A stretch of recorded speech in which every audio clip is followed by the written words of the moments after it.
भक्तजनों, ओम नमः शिवाय। जय श्री राम, जय श्री हरि। साथियों, आपका स्वागत है हमारे इस पवित्र और आध्यात्मिक चैनल में। यहाँ हम आपको सनातन धर्म की गूढ़ बातें, देवी देवताओं की महिमा, पुराणों की कथाएं और जीवन को उजाला देने वाला दिव्य ज्ञान अत्यंत सरल रूप में सुनाते हैं। कथा शुरू करने से पहले एक छोटा सा निवेदन है। अगर आपको हमारे द्वारा दी जाने वाली धार्मिक जानकारी, कथा और आध्यात्मिक बातें पसंद आती हैं तो कृपया चैनल को सब्सक्राइब करें, वीडियो को लाइक करें और इस दिव्य ज्ञान को अधिक से अधिक लोगों तक शेयर करें। आपकी एक लाइक और सब्सक्राइब से हमें और भी सुंदर धार्मिक कथाएं और ज्ञान आपके लिए लाने की प्रेरणा मिलती है। तो चलिए शुरू करते हैं सनातन धर्म की इस पवित्र यात्रा को। बोलिए हर हर महादेव। भक्तजनों, आज हम जो कथा लेकर आए हैं उसका नाम है हर पीड़ा में श्री राम क्यों याद किए जाते हैं। श्री राम केवल एक चरित्र नहीं, मनुष्यता का सबसे सुंदर स्वप्न है। भक्तजनों, अगर आप लोग नए हैं तो हमारे चैनल को प्लीज़ लाइक एंड सब्सक्राइब जरूर करें और आप लोग इस कथा को शुरू से अंत तक जरूर पढ़ें, तभी आप लोगों को इसके बारे में समझ में आएगा। तो चलो प्रारंभ करते हैं आज की कथा। श्री राम पीड़ा में स्मरण, आशा में विश्वास और मनुष्यता का शाश्वत आदर्श। हर पीड़ा में श्री राम इसलिए याद किए जाते हैं क्योंकि श्री राम केवल एक चरित्र नहीं, वे किसी ग्रंथ के पन्नों में सीमित कथा नहीं, बल्कि मनुष्य के अंतःकरण में बसने वाला वह स्वप्न है जो हर युग में टूटते हुए मन को सहारा देता है। जब जीवन में अंधकार घिर आता है, जब मार्ग दिखाई नहीं देता, जब अपमान, वियोग, अन्याय और संघर्ष एक साथ खड़े हो जाते हैं, तब मन अनायास ही कह उठता है, हे राम। यह राम कोई शब्द मात्र नहीं, यह करुणा है, यह मर्यादा है, यह धैर्य है, यह वह मौन शक्ति है जो मनुष्य को टूटने नहीं देती। कोई श्री राम को क्रोध में याद करता है जब अन्याय सहन से बाहर हो जाता है, कोई उन्हें भक्ति में स्मरण करता है जब अहंकार गलकर शरणागति बन जाता है, कोई उन्हें असहायता में पुकारता है जब अपने ही पराये हो जाते हैं, और कोई उन्हें केवल इसलिए याद करता है क्योंकि जीवन को जीने का अर्थ समझना चाहता है। श्री राम का जीवन हमें यह नहीं सिखाता कि दुख नहीं आएगा, बल्कि यह सिखाता है कि दुख आने पर मनुष्य कैसा बना रहे। राजा होकर बन जाना पड़े तो भी मर्यादा न टूटे, पुत्र होकर पिता की आज्ञा मिले तो भी प्रश्न न उठे, पति होकर पत्नी का वियोग सहना पड़े तो भी विश्वास ना डगमगाए, योद्धा होकर युद्ध करना पड़े तो भी करुणा ना मरे। यही कारण है कि श्री राम को याद करना स्वयं को संभालने जैसा है। आज का मनुष्य भी उन्हीं परिस्थितियों से गुजरता है। अपमान, वियोग, असफलता, पारिवारिक तनाव, सामाजिक अन्याय, मानसिक पीड़ा, और जब मन उत्तर ढूंढ नहीं पाता तब राम स्मरण अपने आप हो जाता है। श्री राम कोई भाग्य बदलने वाला जादू नहीं है, बल्कि वे मनुष्य को भाग्य सहने की शक्ति देते हैं। क्रोध, भक्ति और विवशता में श्री राम मानव मन का सहारा। जब मनुष्य क्रोध में होता है तब उसका विवेक सबसे पहले कमजोर पड़ता है। क्रोध में लिया गया निर्णय अक्सर जीवन को जला देता है। ऐसे क्षणों में यदि कोई नाम मन को रोक सकता है तो वह है राम। श्री राम का क्रोध भी मर्यादित था। रावण का वध क्रोध से नहीं, धर्म से हुआ। बाली का वध प्रतिशोध नहीं, न्याय था। परशुराम के सामने झुकना कमजोरी नहीं, संयम था। यही कारण है कि जब मनुष्य क्रोध में राम कहता है तो उसका हाथ रुक जाता है, शब्द नरम पड़ जाते हैं और विचार शुद्ध होने लगते हैं। भक्ति में श्री राम इसलिए स्मरण किए जाते हैं क्योंकि वे ईश्वर होते हुए भी मनुष्य जैसे दिखते हैं। वे दूर बैठकर वरदान नहीं देते, वे साथ चलकर संघर्ष करना सिखाते हैं। वनवास में उन्होंने लक्ष्मण को उपदेश नहीं दिया, उन्होंने स्वयं कष्ट सहकर उदाहरण दिया। सीता के वियोग में उन्होंने विलाप नहीं किया, उन्होंने धैर्य रखा। राजा बनकर उन्होंने सुख नहीं भोगा, उन्होंने उत्तरदायित्व निभाया। भक्ति में श्री राम का स्मरण मनुष्य को यह सिखाता है कि ईश्वर का अर्थ केवल पाने की लालसा नहीं, बल्कि अपने कर्तव्य को निभाने की शक्ति है। और जब मनुष्य पूरी तरह विवश हो जाता है, जब आंसू सूख जाते हैं, जब शब्द जवाब दे देते हैं, जब अपने भी समझ नहीं पाते तब केवल एक नाम रह जाता है, राम।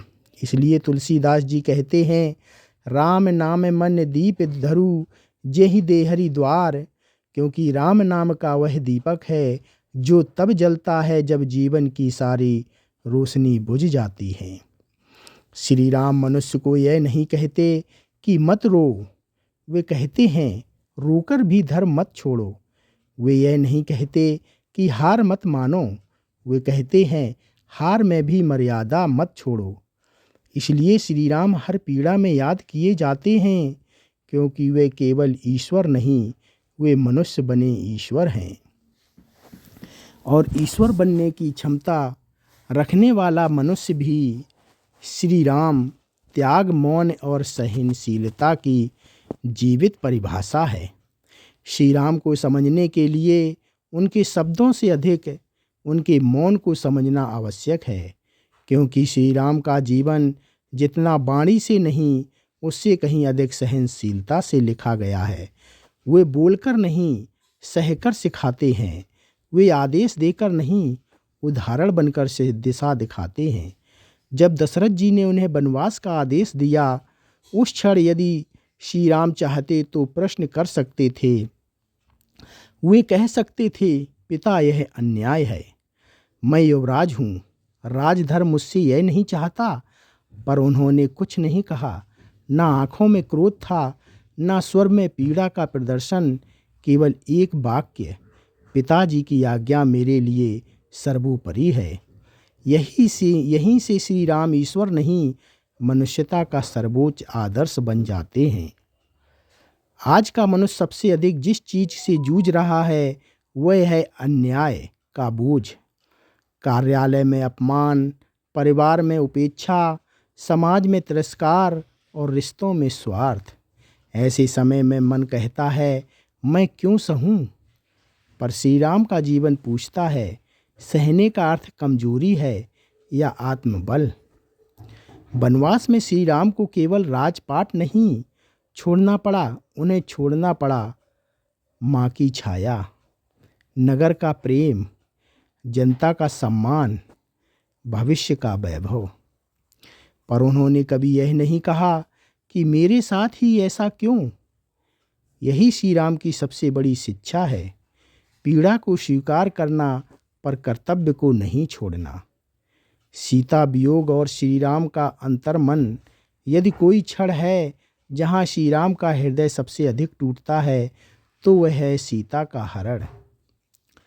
पत्नी का वियोग, अज्ञात भय और स्वयं को दोषी मानने की पीड़ा। पर क्या श्री राम क्रोध में पागल हुए? क्या उन्होंने संसार को दोष दिया? नहीं, वे रोए, वे व्याकुल भी हुए, वे व्यथित भी हुए, पर उन्होंने मर्यादा नहीं छोड़ी। आज समाज पुरुष से कहता है मत रो, पर श्री राम सिखाते हैं रोना कमजोरी नहीं, पर रोकर टूट जाना अधर्म है। वे बन बन भटके, पशुओं से पूछते रहे, वृक्षों से प्रश्न करते रहे, क्या तुमने सीता को देखा? यह दृश्य बताता है कि ईश्वर भी जब मनुष्य बनता है तो उसका हृदय भी मनुष्य जैसा ही धड़कता है। यही कारण है कि जब कोई अपने प्रिय को खो देता है, माता पिता, जीवन साथी, संतान, तब उसे राम याद आते हैं। क्योंकि श्री राम कहते हैं, मैं भी टूटा था पर रुका नहीं। श्री राम और लक्ष्मण, संबंधों की मर्यादा। लक्ष्मण श्री राम के लिए केवल भाई नहीं थे, वे उनकी छाया थे, उनका मौन संबल थे। पर श्री राम ने कभी लक्ष्मण को आदेश नहीं दिया। वन में कष्ट था, भूख थी, भय था, पर श्री राम ने कभी यह नहीं कहा मेरे लिए यह करो। उन्होंने केवल कहा, यदि तुम्हारी इच्छा हो तो साथ चलो। आज के रिश्ते अधिकारों से भरे हैं पर कर्तव्यों से खाली। श्री राम सिखाते हैं संबंध अधिकार से नहीं, सम्मान से चलते हैं। जब लक्ष्मण क्रोध में शूर्पणखा को दंडित करते हैं, जब वे युद्ध में उग्र होते हैं तब श्री राम उन्हें रोकते नहीं, पर उन्हें दिशा देते हैं। यही सच्चा निर्देश नेतृत्व है। आज के युग में श्री राम का अर्थ है, आज का मनुष्य पूछता है, राम मेरे लिए क्या करेंगे? पर सही प्रश्न यह है, राम मुझे क्या बना सकते हैं? वे हमें बना सकते हैं धैर्यवान, विवेकशील, मर्यादित, करुणामय, कर्तव्यनिष्ठ। इसलिए श्री राम मंदिरों में नहीं, पीड़ा में याद किए जाते हैं। जब निर्णय कठिन हो, जब सही और सुविधाजनक में चुनाव करना हो, जब आत्मा और अहंकार टकराएं, तब राम स्मरण होता है। क्योंकि श्री राम कोई समाधान नहीं देते, वे दृष्टि देते हैं। युद्ध, करुणा और धर्म। जहाँ श्री राम शस्त्र उठाकर भी करुणा में रहते हैं। जब श्री राम का नाम लिया जाता है तो बहुतों के मन में धनुष बाण धारण किए हुए एक योद्धा का चित्र उभरता है। परंतु श्री राम का युद्ध किसी भूमि के लिए नहीं था, न ही अहंकार की संतुष्टि के लिए। उनका युद्ध था धर्म की रक्षा के लिए, अन्याय की समाप्ति के लिए और मनुष्यता के संतुलन के लिए। युद्ध से पहले श्री राम ने हर संभव मार्ग अपनाया, संधि का प्रस्ताव भेजा, समझाने का प्रयास किया, यहाँ तक कि रावण को चेतावनी भी दी, सीता को लौटा दो, युद्ध टल सकता है। आज के युग में लोग कहते हैं पहले वार करो, पर श्री राम सिखाते हैं पहले विवेक रखो। युद्ध अंतिम विकल्प था, पहला नहीं। रावण शत्रु भी क्यों सम्मान योग्य था। श्री राम ने कभी रावण को केवल राक्षस नहीं माना। वे जानते थे कि रावण महान विद्वान था, शिव भक्त था, असाधारण सामर्थ्य का स्वामी था।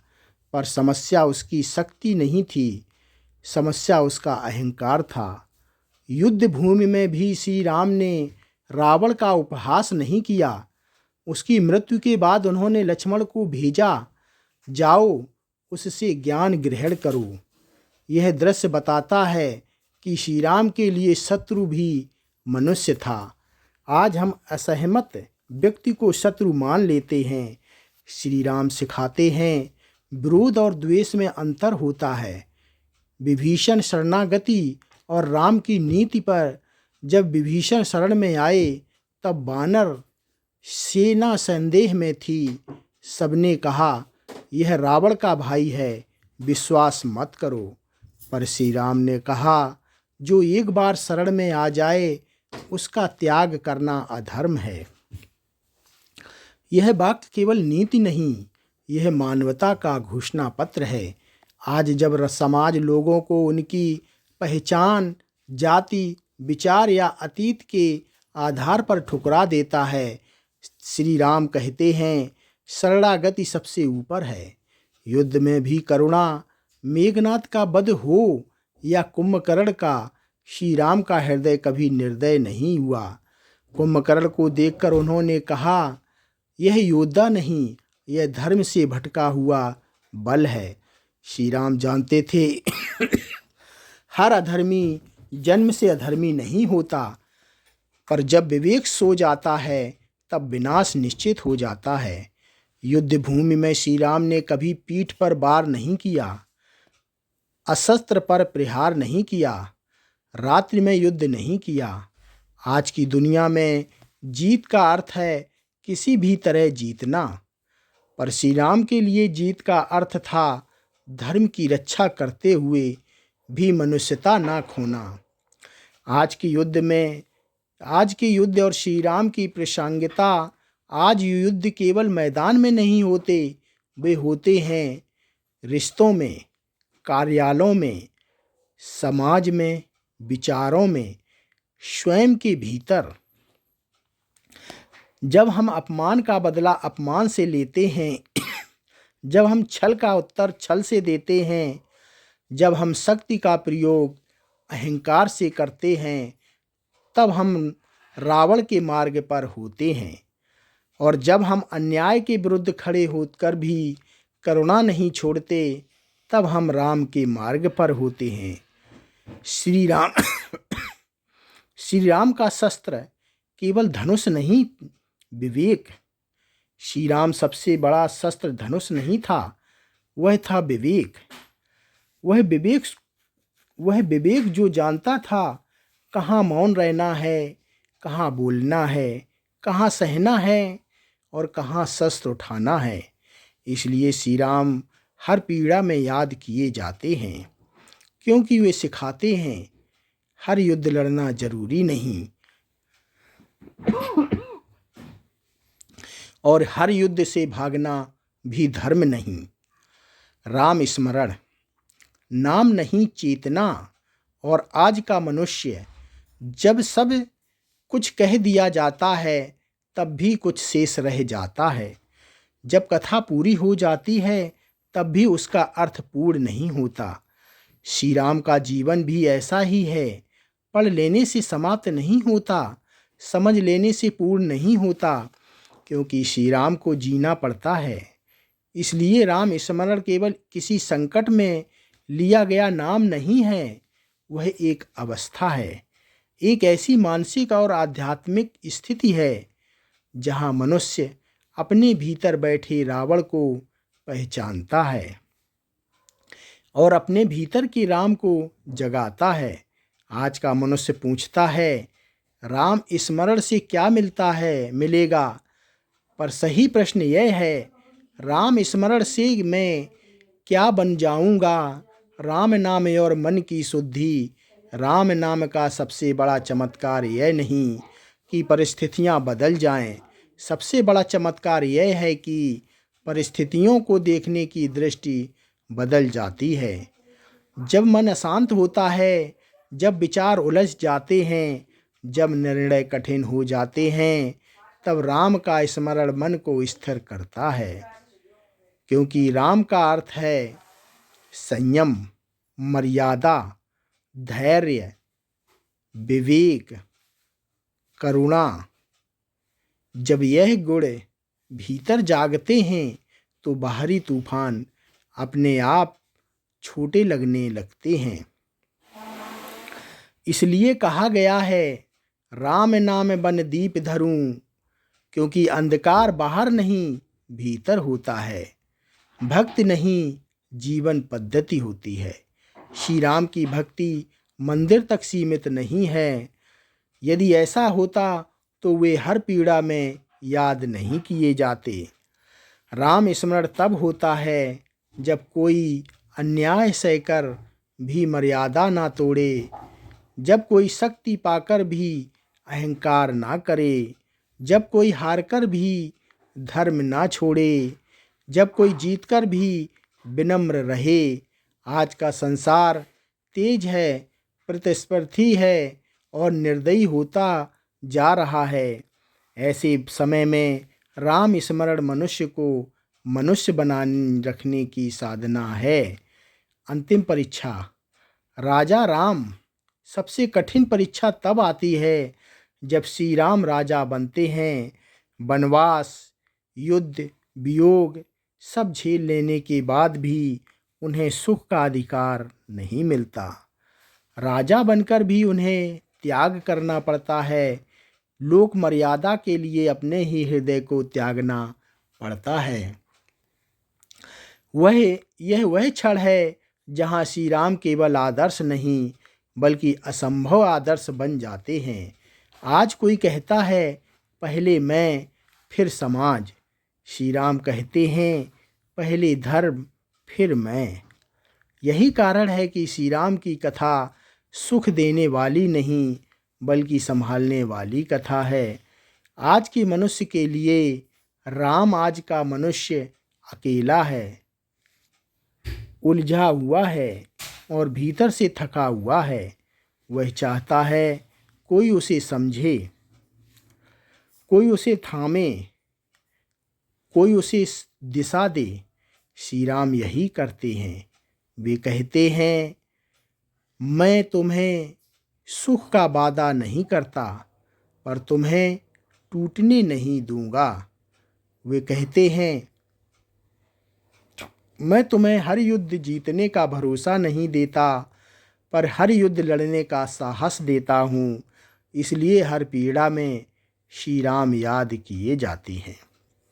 समापन। श्री राम मनुष्यता का सबसे सुंदर स्वप्न है। श्री राम इसलिए याद किए जाते हैं क्योंकि वे पूर्ण होते हुए भी मनुष्य जैसे हैं और मनुष्य होते हुए भी ईश्वर जैसे हैं।